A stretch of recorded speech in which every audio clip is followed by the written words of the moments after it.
우리 큰 소리로 함께 읽겠습니다.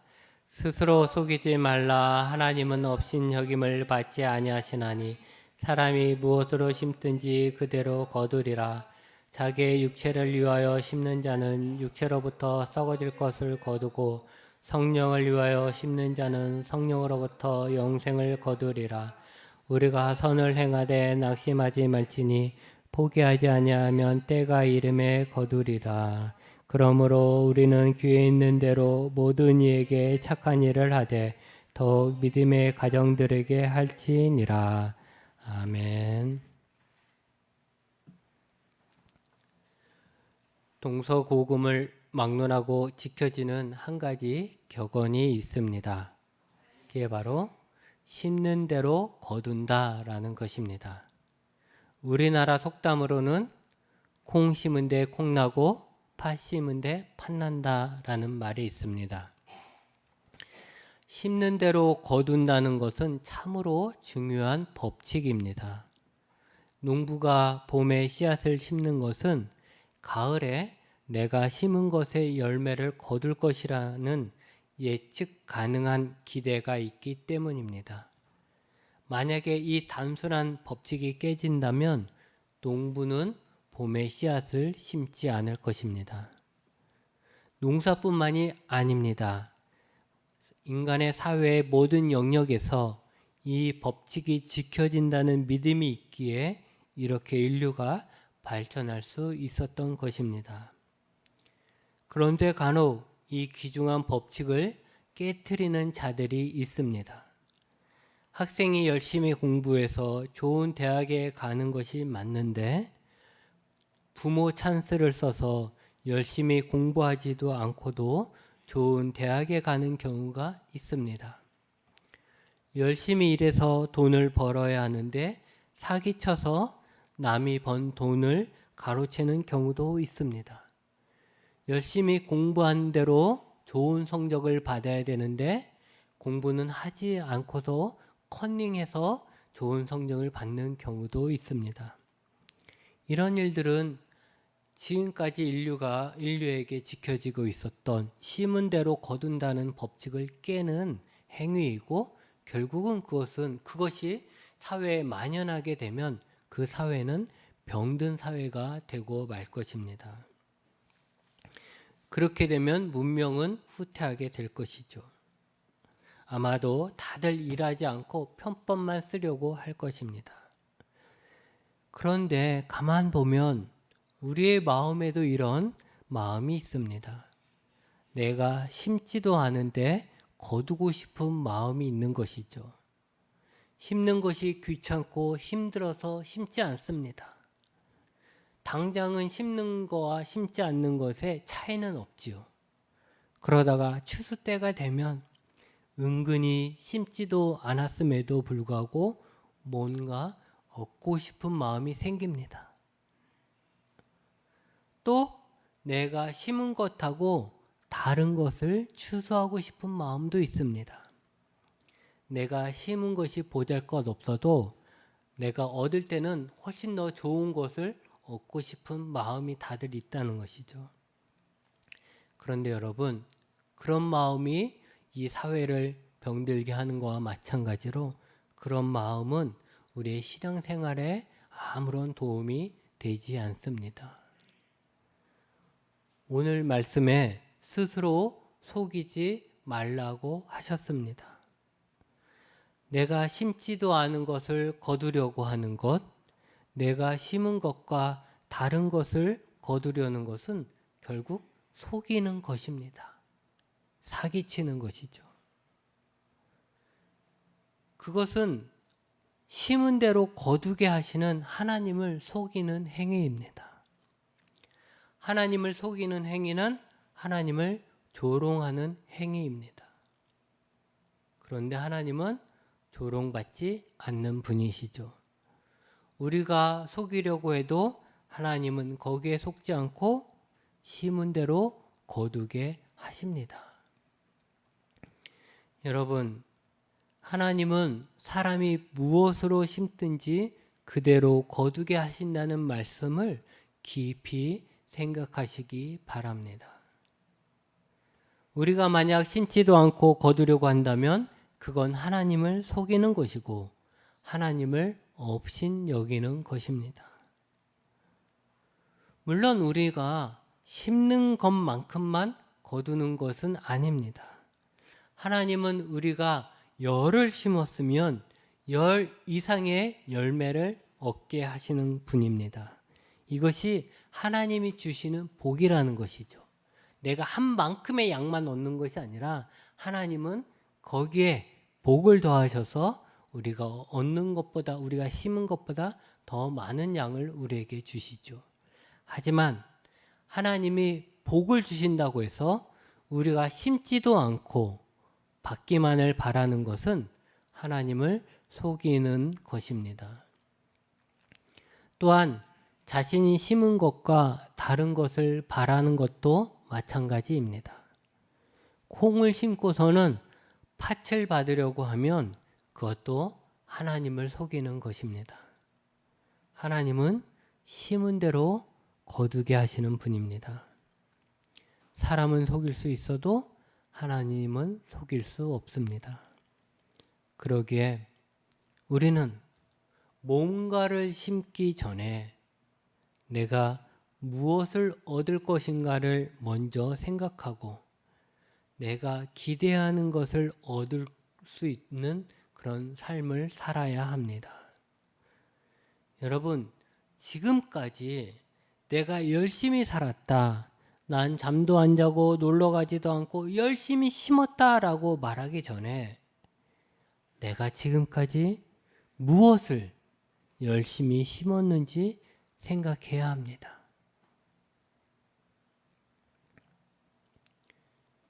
여러분, 내가 열심히 심어서 내가 원하는 것이 나에게 돌아오는 것이 아니라 내가 심은 것만이 나에게 돌아옵니다. 다시 한번 내 인생에서 내가 심지도 않고 거두거나 내가 심지 않은 것을 거둘 수 없다는 것을 기억해야 합니다. 사람은 속일지 몰라도 하나님은 속일 수 없습니다. 하나님은 내가 심은 것을 거두게 하시는 분입니다. 그러기에 우리는 생각해야 합니다. 내가 거두고자 하는 열매가 무엇인지, 내 인생에 있어서 가장 중요한 것은 무엇인지 생각해야 합니다. 우리가 하나님을 믿으면서 예수님을 나의 구원자로 영접하고 십자가에서 내가 다시 태어났다면 우리는 무엇을 얻어야겠습니까? 혹 내가 얻기를 원하는 것이 예수님을 믿을 때나 믿지 않을 때나 똑같은 것입니까? 내가 꿈꾸는 삶이 예수님을 믿을 때나 믿지 않을 때나 똑같습니까? 우리가 예수님을 알지 못할 때는 우리는 우리의 육체를 위해 심습니다. 우리의 죄된 본성을 따라 열심히 살았습니다. 그래서 우리는 그 결과로 썩어질 것을, 파멸을 거두는 것입니다. 내 안에 있는 시기, 내 안에 있는 원수 맺음, 내 안에 있는 분쟁, 내 안에 있는 분냄, 분열, 투기, 방탕함 같은 것들이 내 안에 가득 있는 것이죠. 이런 것들은 우리를 찌르는 가시가 되어서 우리를 아프게 하고 우리 인생을 병들게 합니다. 그리고 그 끝은 파멸, 불행인 것이죠. 하지만 우리가 예수님을 알게 되었을 때, 우리가 하나님의 백성이 되었을 때 우리는 우리의 육체를 위해 사는 것이 아니라 우리 안에 계신 성령님을 따라 살 수 있게 되었습니다. 그래서 이제 우리에겐 두 가지 선택지가 생겼습니다. 지금까지 그래왔던 것처럼 육체를 위해 심을 것인가, 아니면 성령을 위하여 심을 것인가. 육체를 위해 그 육체로부터 썩어질 것을 거두고 결국 파멸할 것인가? 아니면 성령을 위하여 성령으로부터 영생을 거둘 것인가? 하는 것입니다. 여러분, 중요한 것은 무엇이 심기 편한가가 아닙니다. 내가 무엇을 얻고 싶은가입니다. 육체에 이끌려 살던 삶이 있기에 우리는 육체를 위하여 심는 것이 쉽습니다. 그건 특별히 노력을 하지 않아도 저절로 그렇게 됩니다. 여러분, 학생들에게 공부하지 말아라, 니네 마음대로 해라 이러면 공부하는 학생들이 있겠습니까? 공부하지 않죠. 왜 그래요? 공부하는 건 힘들어서 그래요. 그러니까 우리 육체가 원하는 대로 하는 것은 쉬워요. 하지만 그렇게 편한 것만을 생각하여 살다가는 결국 우리 인생은 어떻게 됩니까? 죽음으로 끝나는 거예요. 얻는 것은 아무것도 없고 이루는 것도 없고 결국 상처만 가득 안고 끝나고 마는 것이죠. 성령을 위하여 심는 것은 어려운 일일 수 있습니다. 지금까지 살았던 것과 다른 삶이기 때문에 그렇죠. 하지만 성령님이 우리 안에 계시잖아요. 그렇기 때문에 불가능한 삶은 아닙니다. 익숙하지 않아서 세상과 달라서 힘들 수는 있지만 성령으로 심으면 영생을 얻는 것입니다. 여러분, 영생이 단지 죽지 않고 오래 사는 것을 의미하는 것이 아닙니다. 그 영생에는 풍성한 삶, 정말 행복한 삶, 우리가 살아가는 정말 완성된 아름다운 삶이란 뜻이지 영생이 죽지 않고 사는 삶만을 의미하진 않죠. 만약 내 삶에 사랑과 기쁨과 평화가 있길 원한다면, 또 하나님께 충성하는 삶을 살기 원한다면, 방탕함이 아니라 절제하는 삶을 살기 원한다면 우리는 성령을 위하여 심어야 합니다. 교회 다닌다고 해도, 심지어 모태신앙이라고 하더라도 내가 성령을 위하여 심지 않으면 우리는 성령의 열매를 맺을 수 없습니다. 아니, 오히려 육체를 위하여 심으면서도 자신은 교회 다니니까, 나는 모태신앙이니까, 나는 직분이 있으니까, 우리 아버지는 뭐가 되니까, 우리 와이프는 뭐가 되니까, 교회에서 인정받는 사람이니까 좋은 열매를 맺을 것이다 라고 생각하면 그것은 심은 대로 거두게 하시는 하나님을 조롱하는 것입니다. 하나님은 조롱받지 않습니다. 하나님은 심은 대로 거두게 하십니다.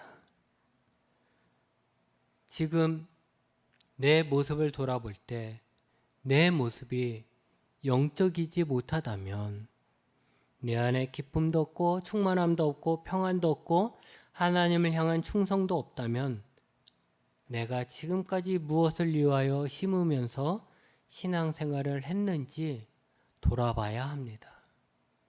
왜? 심은 대로 거두는 거기 때문에 그렇습니다.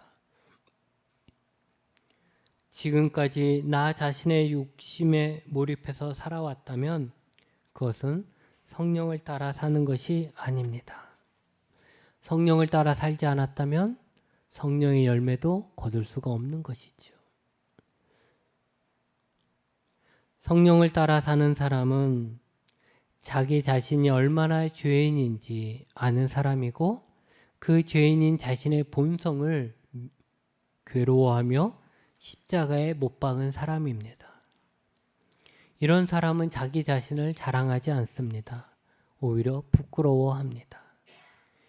이렇게 자신을 부정하고 이제부터 자신을 위하여, 자신을 드러내기 위하여 사는 삶이 아니라 나에게 생명이 되시는 예수님을 믿는 믿음으로 예수님을 따라가는 삶을 사는 것입니다. 그것을 가능하게 하시는 분이 성령님이십니다. 그러기에 성령으로 사는 사람은 나 자신을 부정한 사람이며 성령님을 의지하면서 성령님의 인도를 받는 사람입니다. 내 안에 계신 성령님을 이화하여 사는 사람입니다. 사도 바울은 갈라디아서 6장 14절에 그러나 내게는 우리 주 예수 그리스도의 십자가 외에 결코 자랑할 것이 없으니 그리스도로 말미암아 세상이 나를 대하여 십자가에 못 박히고 내가 또한 세상을 대하여 그러하니라고 했습니다. 세상 속에 살지만 세상을 따라 세상의 부귀영화, 출세를 위하여 살지 않고 그런 것들에 마음 뺏겨 흔들리지 않고 오직 나를 구원하신 예수, 나에게 생명을 주신 예수, 다시 만날 예수님만을 위하여 사는 것입니다. 여러분, 성령 안에 사는 사람도 좋은 대학에 가기 위해 노력하고 승진하기 위해 노력합니다. 결혼하기 위해 돈을 저축하고 집을 삽니다. 친구도 사귀고 사람들과 만나서 서로 이야기도 하고 커피도 마시고 밥도 먹습니다.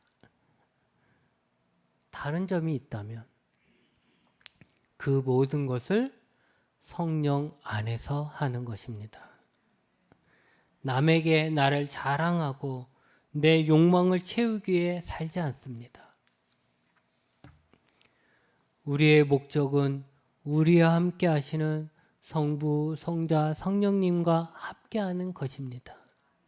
그분과 교제하며 그분의 가르침을 받으며 그분의 자녀로서 또 그분의 예배자로서 또 그분의 제자로서 함께 사는 것입니다. 그렇게 하나님과 함께하니 결국 우리는 하나님이 주시는 영생을 얻게 되는 것입니다. 여러분, 교회에 다니기 때문에 평안이 생기는 것이 아니라 성령님을 따르는 삶을 살기 때문에 평안이 생기는 것입니다. 기쁨도 마찬가지고 행복도 영생도 마찬가지입니다. 내가 교회 다닌다, 나는 세례를 받았다 에서 멈추지 마시고 내가 성령을 위하여 오늘도 심는 자가 되셔야 합니다. 또한 성령을 위하여 심는다고 할 때 그것이 나의 내면에 관한 것만이 아니라는 것을 우리는 알아야 합니다. 우리가 성령을 따라 살면 우리는 이웃을 사랑하는 사람이 됩니다. 왜냐하면 우리가 이웃을 사랑하는 것은 하나님이 우리에게 원하시는 귀한 뜻이기 때문입니다.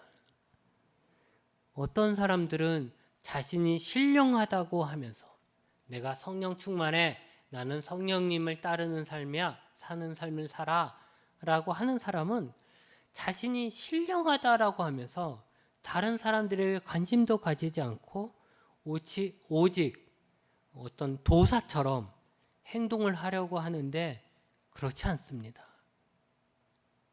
신령처럼 유유자적 나 혼자만이 사는 것이 성령을 따라 사는 삶이 절대 아닙니다. 오히려 성령을 따라 사는 삶은 이기적인 사람이 아니기 때문에 이웃에 대해서 관심이 많고 도우려고 하는 사람이에요. 어쩌면 오지랖이 넓은 사람이라고 할 수도 있는 것이죠. 6장 2절에도 짐을 서로 져서 그리스도의 법을 성취하라고 했습니다. 또한 10절에 귀에 있는 대로 모든 이에게 착한 일을 하되 더욱 믿음의 가정들에게 하라고 했습니다. 성령에 따라 사는 사람은 사회에 무관심한 것이 아니에요. 어떤 사람들은 참 착각을 해요. 신앙심이 좋은 사람은 사회에 무관심한 사람이다.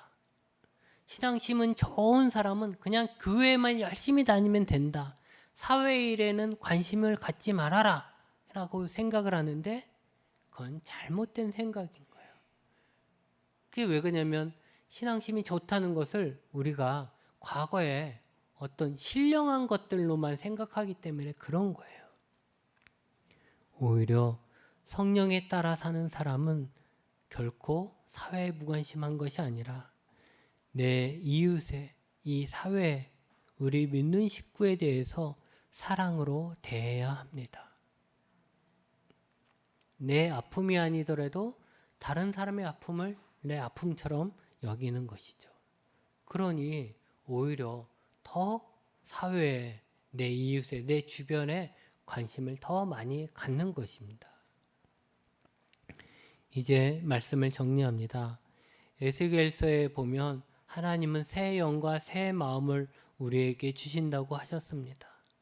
마른 뼈에 생기를 불어넣으시니 그 뼈에 힘줄이 생기고 살이 생기고 가죽이 생겨서 군대가 되었다라고 합니다. 하나님은 예수님을 통해 우리에게 성령을 주셨습니다. 우리는 성령을 받았으니 그 전까지 행하던 대로 육신을 위해 사는 자가 되어 죽음에 이르는 불행한 자가 되지 말고 성령을 위하여 심는 자가 되어 영생에 이르러야 합니다. 당장 우리가 심는 것의 열매가 눈에 보이지 않습니다. 육신을 위해 심는 내 친구와 성령을 위해 심는 내가 서로 차이가 없어 보일 수 있습니다. 하지만 때가 되면 반드시 우리가 심은 대로 거두게 하십니다. 그것이 하나님의 법칙입니다. 그러기에 우리는 낙심하지 말고 흔들리지 말고 우리 안에 계신 성령님을 따라 성령님 안에서 성령님을 위하여 심는 자가 되어 영생을 거두시기 바랍니다. 기도하시겠습니다.